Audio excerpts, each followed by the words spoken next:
कक्षा 10वीं प्रश्नावली 3.3 प्रश्न 1 का पार्ट 1 निम्न रैखिक समीकरण युग्म को प्रतिस्थापन विधि से हल कीजिए। समीकरण है x + y = 14 और x - y = 4। सबसे पहले समीकरण 1 और समीकरण 2 इनको नाम दिया। प्रतिस्थापन विधि में हम समीकरण 1 से x का या y का मान निकालेंगे। तो समीकरण 1 लिखी हमने x + y = 14। अब अगर यहाँ x का मान निकालें हम तो बराबर 14 है, प्लस y हो जाएगा माइनस का y, यानी x का मान निकलेगा 14 - y।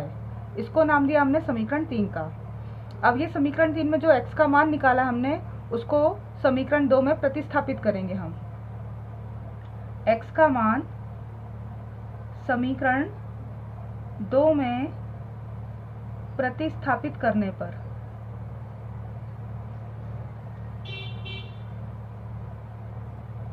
समीकरण 2 लिखी हमने x - y बराबर है 4। ये है समीकरण 2। यहाँ हम x का मान रखेंगे। x के स्थान पर जो मान है 14 - y, वो x के स्थान पर रखा, ये -y और बराबर 4। अब माइनस का एक y और माइनस का एक y, माइनस के 2y बराबर 4, प्लस का 14 पक्षांतर में हो जाएगा माइनस का 14। तो -2y बराबर बचेगा माइनस का 10। -14 में से +4 गए तो माइनस के 10। माइनस से माइनस कट गए हैं। y का मान आएगा 10/2।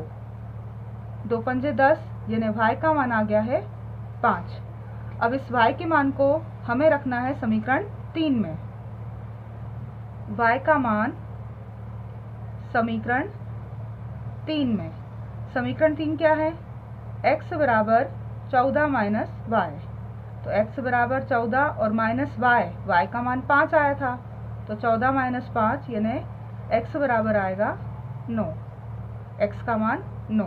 तो ये है प्रतिस्थापन विधि।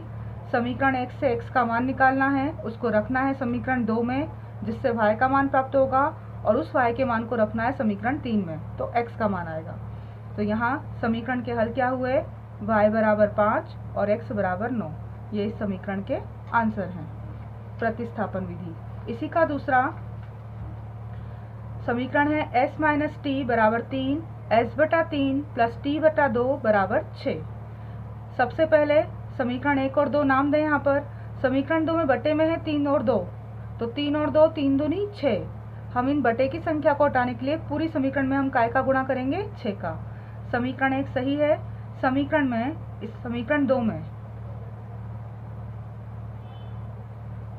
6 का गुणा करने पर, क्यों कर रहे हैं हम ये गुणा?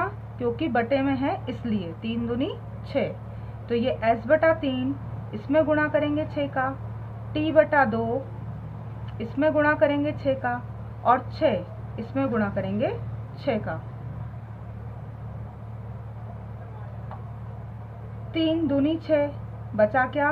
2s प्लस 2 तिया 6, बचा 3t, और यहाँ 6 का गुणा 6 छंग 36। ये बनी हमारी समीकरण 3। अब समीकरण 2 को यूज़ नहीं करेंगे हम। अब हम समीकरण 2 के स्थान पर किसको यूज़ करेंगे? समीकरण 3 को। अब हमें समीकरण 1 और 3 से प्रतिस्थापन विधि लगाना है। तो समीकरण 1 से, समीकरण 1 क्या थी हमारी? s - t बराबर 3। हमें इस समीकरण से या तो s का मान या t का मान निकालना है। तो s का मान अगर निकालें तो बराबर 3 और माइनस t हो जाएंगे प्लस t। ये बनी हमारी समीकरण 4। अब s का मान जो निकल गया है उसको रखना काय में? हमको समीकरण 2 में रखते हैं, पर 2 से हमने समीकरण 3 नहीं बनाई है, 2 बटे में थी, इसलिए अब इस s का मान किस में रखेंगे हम? समीकरण 3 में। s का मान समीकरण 3 में। समीकरण 3 लिखी, 2s प्लस 3t बराबर 36। तो 2s का मान है 3 + t प्लस 3t और बराबर 36। 2 का गुणा करें अंदर, तो 2 का गुणा करेंगे तो क्या होगा? 2 तिया 6 प्लस 2 का t में 2t प्लस 3t है ही बराबर 36। अब 2t और 3t कितने हो गए? 5t बराबर हैं 36, और प्लस 6 पक्षांतर में उधर जाएंगे तो -6, यानी कि 5t बराबर आएगा 36 में से 6 गए तो 30। अब t का मान निकलेगा 30 और बटे में आ जाएंगे 5, 5 छक्का 30, यानी टी का मान आपका आया है 6। अब इस टी के मान को हमको रखना कहाँ है, जो हमने समीकरण बनाई थी एस का मान वाली। तो टी का मान